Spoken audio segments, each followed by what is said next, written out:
Bueno, en medio de este contexto, ¿cuándo te parece o cómo te parece que se da el quiebre en el que los empresarios y la RT empiezan a ver que los gastos en seguridad no son gastos sino inversiones, ¿no? Como que lo que se gasta en seguridad, por llamarlo de alguna manera, en definitiva deja de ser un gasto más allá de lo humano, de los accidentes, de las personas involucradas, aún desde el punto de vista económico. ¿Cuándo te parece que se dé este quiebre?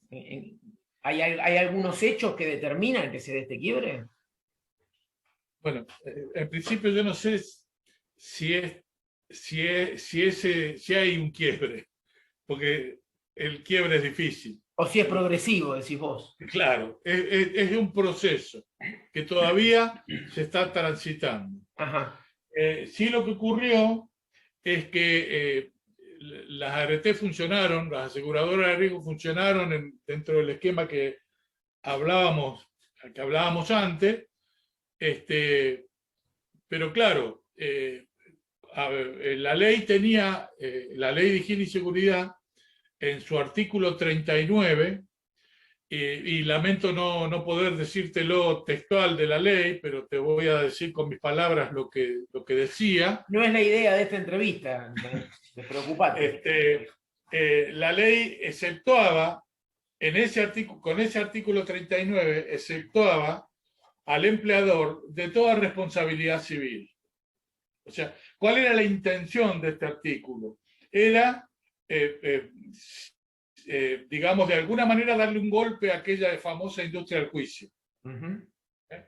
O sea, ocurrió el accidente, la RT te va a resarcir, te va a atender médicamente y te va a resarcir, pero vos no tenés derecho a reclamar, porque no hay responsabilidad civil, o sea, no tenés derecho a reclamar al empleador, Claro. porque no hay responsabilidad civil del empleador. Bueno, esto generó, si te imaginarás vos, muchísimas dificultades, mucha disconformidad, fue un punto de conflicto.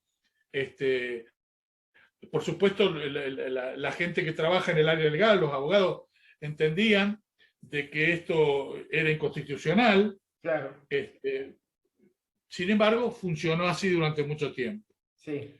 Eh, por supuesto, empieza a haber algunos juicios. A pesar de todo, había algunos juicios por ahí. Cuando llegaba el caso al juez, el juez preguntaba cuál había sido la actuación de la aseguradora de riesgo, pedía qué asesoramiento dio. Desde la aseguradora de riesgo, cuando aparecía un caso, había que ir a buscar las constancias de visita, que en ese tiempo, por supuesto, eran en papel, Claro. y que no estaban, te imaginarás vos en aquel tiempo ir a buscar yo parece que hablara de siglos atrás, pero la No técnica hace avanzó tanto, tanto no hace que parece tanto, que hace claro. muchísimo. Ir a buscar un papel era un engorro, y había que demostrar que habías asesorado. Este, y, y a veces el juez te preguntaba, le decía a la aseguradora, mire, la ley dice que si hay un incumplimiento, usted se lo tiene que informar a la superintendencia. Y lo estoy diciendo suave porque era denunciar a la Denuncia, superintendencia. claro. Sí, sí, el término correcto es denunciar. Es denunciar. Y entonces la aseguradora, si no había denunciado, pasaba medio como a formar parte de la cosa.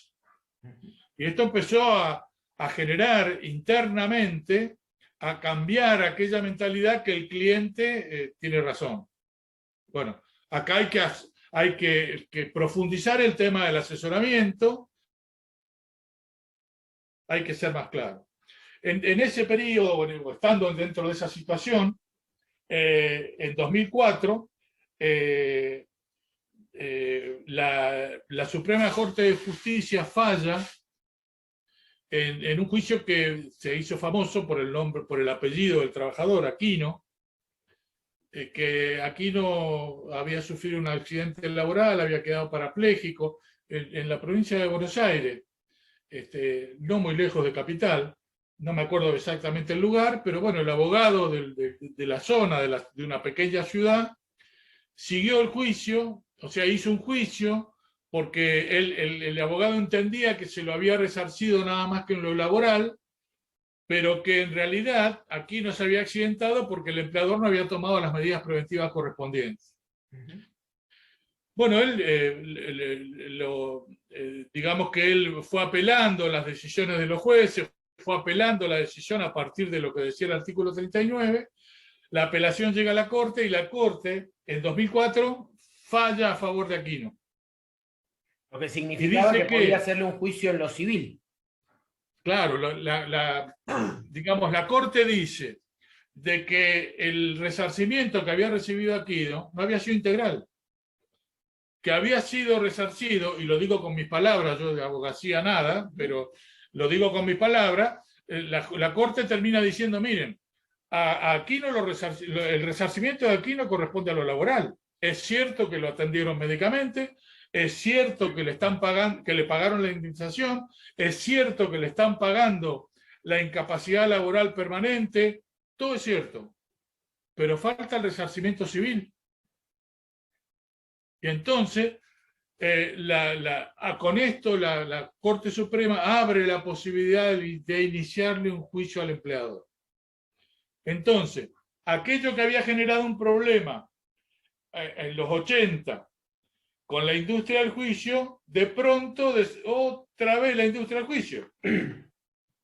Pero a ver, la Corte falló y es constitucional lo que falló. Bueno, había que asumir eso.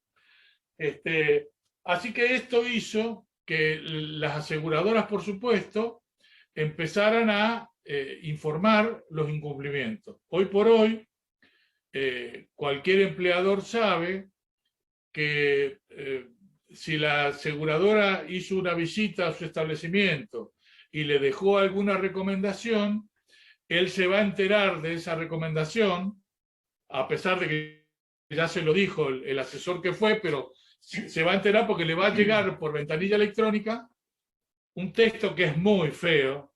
Claro. Pero es así. Su ART denunció que usted no cumple no sé qué cosa.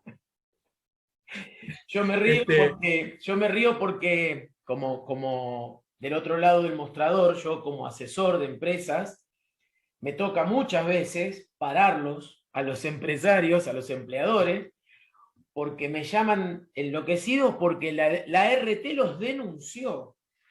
Y entonces yo les tengo que aclarar, digo, mirá, sí, la expresión es fea, y finalmente es cierto, digamos, que notifica, ponerle el nombre que vos quieras, notifica a la super, pero no es menos cierto de que no pueden no hacerlo. El sistema funciona así, están obligados a cargar los resultados de las visitas y las recomendaciones en un sistema que automáticamente es visualizado por la Superintendencia de Riesgo de Trabajo. No es que tu ART te denunció a vos. El sistema funciona así. Pero sí, se presta a esto. Claro, ahora, yo creo que el espíritu de la ley es proteger al trabajador.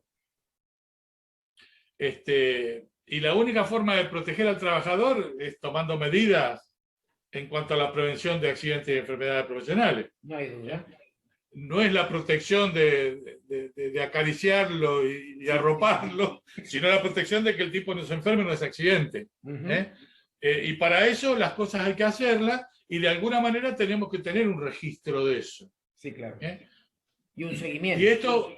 Y a la aseguradora le ocurre un poco lo que le ocurre, y yo digo nos ocurre porque yo también he hecho, ahora ya casi como que estoy retirado de la profesión independiente, digamos, pero yo también he hecho servicios de higiene y seguridad, y cuando nosotros hacemos un servicio de higiene y seguridad y no recomendamos sobre algún riesgo, el compromiso nuestro es grande, porque bueno, esto quiere decir que yo no cumplí mi función de asesorar. Totalmente. Una tercera pata de esta materia es justamente que la desarrolla el abogado del Consejo Profesional de Química, es justamente para que los alumnos que se van a recibir conozcan las responsabilidades del profesional y el alcance de esas responsabilidades, que muchas veces es erróneamente minimizado. Porque hay, digamos, responsabilidades civiles, penales, y uno a veces no sé si es como que se olvida o como que minimiza, pero la realidad es que nosotros somos responsables en una cierta medida, es cierto, nosotros no tenemos capacidad ejecutiva, pero sí de asesoramiento, y hay que ser capaces, como en algún momento le pasó al RT, de poder acreditar que uno hizo ese asesoramiento, ¿no? Entonces, es un tema que no es menor. Acá de lo que se trata es de proteger la salud de los trabajadores, de que cada una de las partes haga lo que le corresponde, pero llegado el momento del problema, cada una de las partes también tiene que ser capaz de acreditar que lo hizo. Entonces, es así. Es tal cual. Sí. Es tal cual. Y la aseguradora cumple con su función. A ver, la aseguradora, a la aseguradora le interesa visitar. O sea, para la aseguradora visitar empresas es productivo, porque tiene idea del riesgo. Cuando la aseguradora no visita en los lugares, está asegurando a ciegas. Esta es una realidad. Sí. Entonces a la aseguradora le conviene visitar y a la aseguradora le importa asesorar. Porque también es cierto, Fabián, de que muchas veces el empleador, y sobre todo cuando hablamos de pequeñas y medianas empresas, Sí. a veces el empleador a pesar de que conoce su trabajo en profundidad y conoce todo su métier, por ahí no termina de conocer los riesgos. Claro. Bueno, ese va a ser el tema de la siguiente pregunta.